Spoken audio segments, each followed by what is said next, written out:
Hello everyone, welcome back to my channel. हमने environmental studies की last video में water resources की introduction की थी और आज की वीडियो में हम over utilization of water resources करेंगे। आज की वीडियो में हम इसका मीनिंग देखेंगे कि over utilization of water resources होती क्या है और फिर इसके कॉजेज़ भी देखेंगे, हम इसके कारण जानेंगे कि ऐसा क्यों होता है और फिर हम इसकी कॉन्सिक्वेंसेस भी देखेंगे कि वाटर की ओवर यूटिलाइजेशन करने से हम पर इफ़ेक्ट क्या पड़ता है। So without any delay let's get start our video. First is introduction. Overutilization of water resources occurs when the demand for water exceeds its availability, leading to depletion of water sources, degradation of water quality, and negative impacts on environment, economy and human health. तो इस introductory paragraph का क्या meaning है कि over utilization of water resources कब होता है? जब वाटर की डिमांड बढ़ जाए उसकी अवेलेबिलिटी से, मतलब हमारे पास वाटर कितना उपलब्ध है वी कैन से, और उससे ज़्यादा उसकी डिमांड बढ़ जाए तो तब over utilization of water resources होती है, जिसके साथ बहुत सारी चीज़ें हो जाती हैं। डिप्लीशन हो जाता है वाटर रिसोर्सेज का, कमी हो जाती है, वाटर की क्वालिटी में फ़र्क पड़ जाता है और नेगेटिव इम्पैक्ट्स पड़ते हैं हमारे इन्वायरमेंट पर, हमारी इकोनॉमी पर और हमारी ह्यूमन हेल्थ पर। Next are the causes of over utilization of water resources. तो ये जो ओवर यूटिलाइजेशन है वाटर की, के वाटर की अवेलेबिलिटी से ज़्यादा उसकी डिमांड हो रही है, ये सारी चीज़ें क्यों होती हैं, इनके कारण क्या हैं? First is population growth. This point is self explanatory कि increasing population leads to increased demand for water for domestic, agriculture and industrial purposes. तो जैसे पॉपुलेशन में इंक्रीज़ हुआ है उसके साथ वाटर की डिमांड भी बढ़ गई है, डोमेस्टिक कामों के लिए, एग्रीकल्चर कामों के लिए और इंडस्ट्रियल प्रोसेसेस के लिए पानी की जो नीड है, पानी की जो डिमांड है वो बढ़ गई है because of increase in population. तो ये भी एक कारण है कि वाटर की ओवर यूटिलाइजेशन हो रही है। Then second point is agricultural practices. Intensive irrigation practices, especially in agriculture, lead to over extraction of groundwater. तो जो हम इरिगेशन का प्रोसेस करते हैं एग्रीकल्चर एक्टिविटीज़ के लिए जो किया जाता है उसमें ओवर एक्सट्रैक्शन होती है ग्राउंड वाटर की, तो ये इस तरह लीड करता है over utilization of water resources में। Then third point is urbanization. Urbanization leads to increased demand for water for domestic and industrial purposes. अब how urbanization is leading to overutilization of water resources? इसके साथ भी demand बढ़ती है पानी की कि डोमेस्टिक और इंडस्ट्रियल प्रोसेसेस के लिए उनको चाहिए, शहरों में भी पानी की ज़्यादा ज़रूरत पड़ती है, ज़्यादा डिमांड हो जाती है। So that's why it leads to over utilization of water resources. Then the fourth point is industrialization. Industrial processes require large amount of water leading to over extraction of water resources. तो industrial processes में ज़्यादा पानी का use होता है, वो ज़्यादा demand करते हैं पानी की, इसीलिए उसके साथ वाटर रिसोर्सेज की ओवर एक्सट्रैक्शन होती है। ये जो सारे हमने अभी तक पॉइंट्स किए हैं दे आर वेरी इजी, हमने सिर्फ उस चीज़ को समझना है। अगर हम इसका मीनिंग समझ गए that what is over utilization of water resources, ये तो हमें सभी को पता है कि हम पानी को ज़्यादा यूज़ कर रहे हैं, मतलब जितनी हमें ज़रूरत है उससे भी हम ज़्यादा पानी को यूज़ कर रहे हैं, तो पानी की कमी होगी उससे तो। और इसके कारण क्या क्या हो सकते हैं कि डिमांड बढ़ जाती है, हम एग्रीकल्चर में इसका यूज़ करते हैं, हम इंडस्ट्रियल प्रोसेसेस में यूज़ करते हैं, पॉपुलेशन इंक्रीज़ हुई है उसकी वजह से पानी की डिमांड बढ़ गई है। So all these points are very easy, हमने इनकी हेडिंग्स याद रखनी है और इनको हमने अपनी इजी अंडरस्टैंडेबल लैंग्वेज में एक्सप्लेन करना है।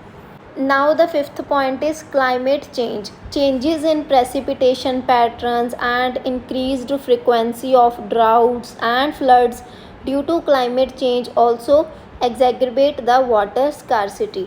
तो जो हमारे प्रेसिपिटेशन के पैटर्न्स में चेंजेस आते हैं, फ्लड्स और ड्राउट्स की जो फ्रीक्वेंसी है वो इंक्रीज़ हो गई है, ये सारी चीज़ें क्लाइमेट चेंज की वजह से हो रही हैं और ये कहीं ना कहीं लीड करती हैं कि हमारे पास पानी की कमी हो रही है।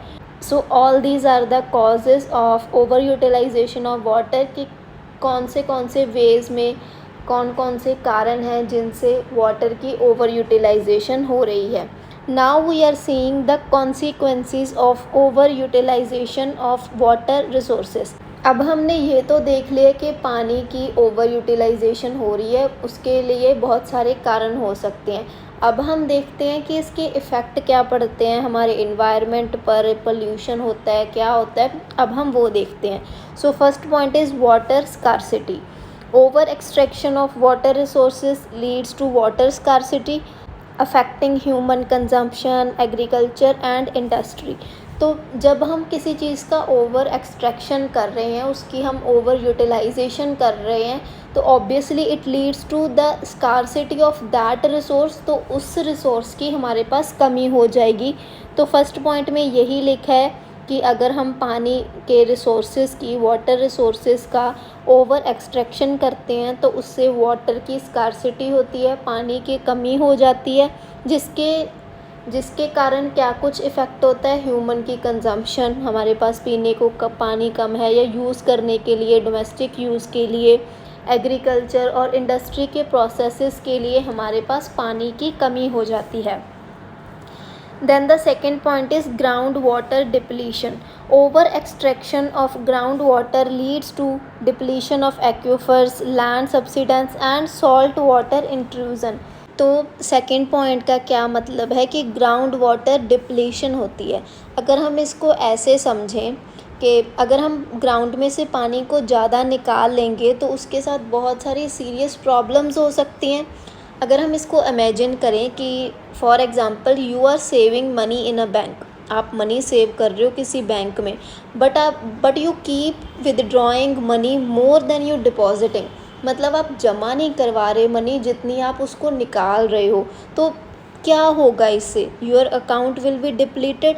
तो सिमिलरली अगर हम ग्राउंड वाटर डिप्लीशन की बात करते हैं, जब हम ग्राउंड वाटर को ओवर एक्सट्रैक्ट करेंगे तो हम एक्यूफर्स को डिप्लीट कर रहे हैं, जो कि अंडरग्राउंड लेयर्स होती हैं वाटर स्टोरिंग रॉक और सॉइल, तो हम उनको डिप्लीट कर रहे हैं, हम उनको ख़त्म कर रहे हैं। अब इसमें 3 चीज़ों की बात हुई है, depletion of aquifers, land subsidence and salt water intrusion. तो फर्स्ट क्या है, डिप्लीशन ऑफ एक्यूफर्स। इसका मतलब क्या है, एक्यूफर्स क्या होते हैं, they are like underground water reservoirs होते हैं ये। When we extract water, when we over extract water, तो ये जो रिजर्वॉयर्स होते हैं दे गेट डिप्लीटेड, ख़त्म होने लगते हैं, and making it harder to access water in future, और ये हार्ड बना देते हैं कि हमें पानी आगे फ्यूचर में मिलेगा या नहीं मिलेगा, because the depletion of that reservoir. Then second is land subsidence. इसका क्या मतलब है, this occurs when ground surface sinks और collapses due to the removal of underlying water और रॉक सपोर्ट। तो लैंड सब्सिडेंस का क्या मतलब है कि जब हम ग्राउंड का सरफेस है जो वो क्लैप्स हो जाता है because of the removal of underlying water support, मतलब उसके जो नीचे वाटर की सपोर्ट है उसको हमने रिमूव कर दिया, वो लेयर डिप्लीट हो गई, तो जो ग्राउंड का सरफेस है वो कोलैप्स हो जाता है। Then the third point is salt water intrusion. इसका क्या मतलब है कि इन द कोस्टल एरियाज़, अगर हम कोस्टल एरियाज़ में बात करें तो जो ओवर एक्सट्रैक्शन होती है ग्राउंड वाटर की, it can cause sea water to seep into the fresh water aquifers. जब हमने ग्राउंड वाटर में से ओवर एक्सट्रैक्शन कर ली, उसकी वजह से क्या होता है, जो सी का वाटर है, जो सी वाटर है वो फ्रेश वाटर के एक्वाफर्स में सीप इनटू हो जाता है, मतलब उनमें बह जाता है। तो इससे क्या होता है, वो जो पानी है वो सॉल्टी बन जाता है और अनड्रिंकेबल बन जाता है। So these are the serious problems जो कि ग्राउंड वाटर डिप्लीशन की वजह से होती हैं, ओवर यूटिलाइजेशन ऑफ वाटर की वजह से होती है। Then the third point is water pollution. Overutilization of water resources lead to water pollution affecting human health and the environment. तो अगर हम वाटर की ओवर यूटिलाइजेशन करेंगे it will lead to water pollution, जैसे हमने लास्ट पॉइंट में किया है कि जो सी वाटर है that seeps into the water, और उससे वो वाटर क्या है, सॉल्टी बन जाता है और अनड्रिंकेबल बन जाता है. So it leads to water pollution. उससे अगर ह्यूमन कंज्यूम कर रहा है so that will lead to another health problems, और इन्वायरमेंट को भी प्रॉब्लम होती है अगर कोई पोल्यूशन होता है, वो किसी भी टाइप का हो, air pollution, land pollution, water pollution हो, उससे हमारा इन्वायरमेंट तो इफ़ेक्ट होता ही होता है. Then the fourth point is loss of ecosystems. Over extraction of water resources affects the ecosystems, leading to loss of biodiversity and ecosystem services. तो ecosystem जो हमारे एक्वेटिक एनिमल्स हैं, जो पानी में ही रहते हैं ना, वही उनकी ज़िंदगी है. तो जब हम वाटर रिसोर्सेज का ओवर एक्सट्रैक्शन करते हैं, वो जो इकोसिस्टम्स हैं वो भी इफ़ेक्ट होते हैं, जिसके साथ बायोडाइवर्सिटी का लॉस होता है और जो इकोसिस्टम की सर्विसेज हैं वो भी अनबैलेंस्ड हो जाती हैं. Then the last point is economic impacts. Water scarcity and overutilization of water resources have significant economic impacts. तो अगर पानी की कमी होती है और हम जो वाटर रिसोर्सेज हैं उनका ओवर यूटिलाइजेशन करते हैं, इसके साथ कई सारे इकोनॉमिक इम्पैक्ट्स भी होते हैं, जैसे कि एग्रीकल्चर, इंडस्ट्री और ह्यूमन वेलबींग को वो इफ़ेक्ट करते हैं. तो जब हमारे पास पानी नहीं होगा, हमारी वो जो हमारे प्रोसेसेस हैं वो कंप्लीट नहीं हो पाएंगे पानी की कमी की वजह से, चाहे वो इंडस्ट्रियल सेक्टर हो, चाहे वो एग्रीकल्चरल सेक्टर हो, या ह्यूमन वेलबींग की भी अगर हम बात करें तो इसके क्या हैं, बहुत सारे इकोनॉमिक इम्पैक्ट्स हैं. So that's all for today's video. हमने पहले इंट्रोडक्शन देखा था कि over utilization of water resources होती क्या है, तो उसमें हमने देख लिया कि जब पानी की जो अवेलेबिलिटी है उससे ज़्यादा उसकी डिमांड हो जाए तो उसे हम over utilization of water resources कह देते हैं. तो इससे क्या होता है, एक तो जो वाटर रिसोर्सेज हैं उनमें डिप्लीशन हो जाता है, जो वाटर की क्वालिटी है दैट आल्सो डिग्रेड्स, और इसके बहुत सारे नेगेटिव इम्पैक्ट्स भी होते हैं हमारे इन्वायरमेंट के ऊपर. इसके बाद हमने कॉजेज़ देखे थे कि पॉपुलेशन ग्रोथ एक कॉज़ है, जो हम एग्रीकल्चरल प्रैक्टिसेस में ज़्यादा इंटेंसिव इरिगेशन प्रैक्टिसेस में पानी का यूज़ करते हैं, that is also a cause. Urbanization, industrialization और क्लाइमेट चेंज, ये बहुत सारे कारण हैं जिनकी वजह से पानी की ओवर यूटिलाइजेशन होती है. Then the last point we have discussed is consequences of over utilization, के इसके इफ़ेक्ट क्या पड़ते हैं. तो इसमें सबसे पहले पॉइंट आता है हमारे पास वाटर स्कार्सिटी का, कि पानी की कमी हो जाती है और इससे ग्राउंड वाटर डिप्लीशन होता है, वाटर पोल्यूशन हो जाता है, जो इकोसिस्टम है उसका लॉस होता है, बायोडाइवर्सिटी का लॉस हो जाता है, और इसके बहुत सारे इकोनॉमिक इम्पैक्ट्स भी हैं. So that's all for today's video. और नेक्स्ट वीडियो में हम कवर करेंगे सस्टेनेबल वाटर मैनेजमेंट के टॉपिक को, और इसके साथ हमारा वाटर रिसोर्सेज का टॉपिक ख़त्म हो जाएगा.